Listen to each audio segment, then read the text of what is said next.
Hello everyone. आज का जो हमारा टॉपिक है वो है 14 प्रिंसिपल में से third principal, discipline. Without discipline nothing can be accomplished. बिना डिसिप्लिन के आप कुछ भी अचीव नहीं कर पाओगे, ना ही कुछ अकम्प्लिश कर सकते हो।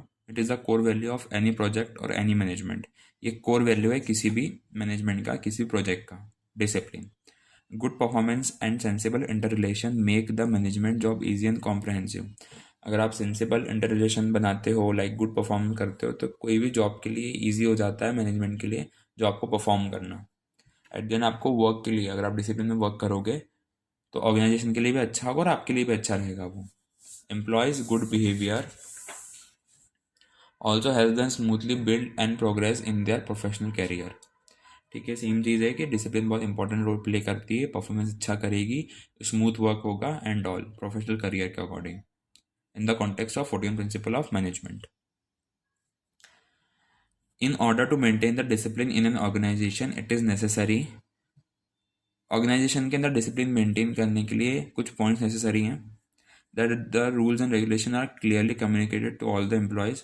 आपकी कंपनी के, आपके बिजनेस के जो भी रूल्स एंड रेगुलेशन है वो हर एक एम्प्लॉयज़ को पता होनी चाहिए अच्छे से, क्लियरली, कोई कन्फ्यूजन नहीं होना चाहिए उसके अंदर, तो ही डिसिप्लिन मेंटेन हो पाएगा। Second, their behaviour closely monitored by the superior at all levels. Her level पे उनके जो सुपीरियर्स हैं, वर्कर्स है, वो उनके लीडर्स, लीडर्स के लिए उनके मैनेजर्स, मैनेजर्स के ऊपर उनके सीईओ, बोर्ड ऑफ डायरेक्टर्स, हर एक लेवल पे जो उनके सीनियर्स हैं, जो उनके सुपीरियर्स हैं, उनको अपने सबऑर्डिनेट्स के या जो लोअर लेवल पे हैं उनसे उनको मॉनिटर करना पड़ेगा, उनका बिहेवियर मॉनिटर करते रहना पड़ेगा, तो डिसिप्लिन मेंटेन हो पाएगा किसी भी ऑर्गेनाइजेशन के अंदर। And there is judicious application of penalties whenever needed. किसी ने कुछ गलत काम कर दिया है या बहुत छुट्टियां मारी हैं तो पेनल्टीज लग जाती हैं, पनिशमेंट टाइप की चीज़ हो गई, तो वो होना भी ज़रूरी ताकि वो सब सही से काम कर सकें ऑर्गेनाइजेशन में। It is necessary while the systematic working of the organisation that both manager and workers of the discipline. ये बहुत ज़रूरी है सिस्टमेटिक तरीके से काम करना ऑर्गेनाइजेशन के अंदर, मैनेजर्स का भी और वर्कर्स का भी, यानी हर एक employee, each and every person of the organisation need to work with the discipline, ताकि सिस्टमेटिक तरीके से काम हो सके और ऑर्गेनाइजेशन का फ़ायदा हो। ऑर्गेनाइजेशन का फ़ायदा होगा तो हमारा भी फ़ायदा होगा, क्योंकि सैलरी अपन को वहीं से मिल रही है, सीधी बात। For example, the employees of McDonald's are required to sanitise their hand in every 30 minutes. ये वहाँ का रूल है मैकडोनल्ड्स का कि जो वहाँ के जो एम्प्लॉयज़ हैं उनको सैनिटाइज करना ही है अपने हाथ को हर 30 मिनट के अंदर। तो अगर ये रूल फॉलो होता है तो ऐसा लिखा था कि मेंटेन ऑर्गेनाइजेशन में डिसिप्लिन मेंटेन करने के लिए रूल्स एंड रेगुलेशन फॉलो करने चाहिए, तो यहाँ पे उसने एक छोटा सा उसका एग्जाम्पल दे के रखा है। Effects of application of this principle of discipline.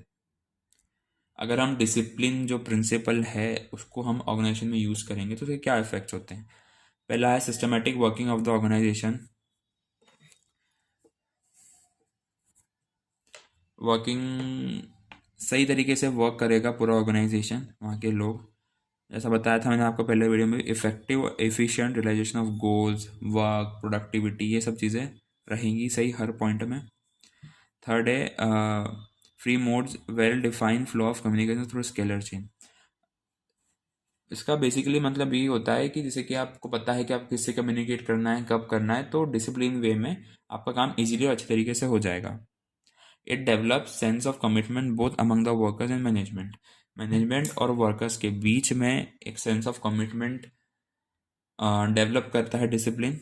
और अगर डिसिप्लिन ऑर्गेनाइजेशन में नहीं हो तो केओस क्रिएट होगा, कन्फ्यूजन क्रिएट होगा, डिजायर्ड गोल अचीव नहीं हो पाएगा प्रॉपर टाइम पे, और वेस्टेज ऑफ रिसोर्सेज भी होंगी। ये सब चीज़ें होंगी अगर डिसिप्लिन आप यूज़ नहीं करते अपने ऑर्गेनाइजेशन के अंदर। तो ये था हमारा लास्ट वाला पॉइंट।